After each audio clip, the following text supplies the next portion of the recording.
Bonjour à tous et bienvenue sur boursicoté.com pour cette nouvelle analyse technique des principales matières premières. Nous pouvons constater donc sur l'or que les cours restent bien sous la moyenne mobile 50 arithmétique tel que le scénario était présenté hier et finalement reviennent sur la zone de point bas significatif que l'or a occupé récemment à 1276,50 $ l'once. Donc on est ici sur un retour ici sur ces niveaux et vu la succession de points hauts qui est toujours décroissante, il semblerait que le prochain objectif soit un retour sur la zone des 1270 $ l'once. Nous avons une dynamique qui reste en ce sens sur notamment le stochastique, dont je vous présentais le signal baissier hier, même s'il avait une faible amplitude, il a été confirmé. On est donc en zone survendue, le RSI lui reste neutre, mais on est toujours soutenu ici par le MACD qui garde une dynamique plutôt baissière. Donc là, la dynamique reste orientée à la baisse, l'objectif sur ce support majeur, il semblerait que l'on reste dans une dynamique baissière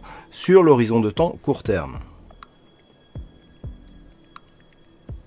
Et puis sur le WTI, donc suite aux multiples contacts sur la zone des 51,50, j'ai repositionné la zone de résistance ici sur une valeur plus significative à 52,40. Alors malgré tout, nous avons une zone ici intermédiaire qui se situe à 51,70, dont on voit que cette zone a été tantôt résistance, tantôt support, et là on revient sous cette zone comme résistance.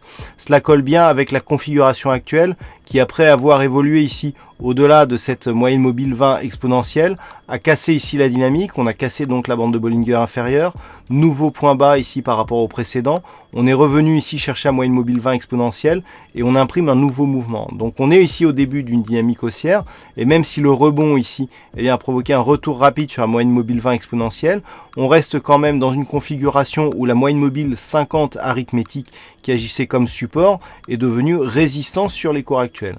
Donc nous avons de nombreux signaux qui vont vers une réorientation baissière de la dynamique court terme, malgré des indicateurs qui seraient plutôt haussiers, notamment sur le stochastique, mais on reste neutre, comme le RSI. Le MACD, lui, serait légèrement haussier aussi. Toutefois, pour valider ce signal, donc qui irait dans le sens d'un retournement et d'un retour sur la zone des 52,40, il faudrait que les cours accélèrent et viennent rapidement ici au contact de ce niveau, et déjà s'affranchissent de ces deux moyennes mobiles.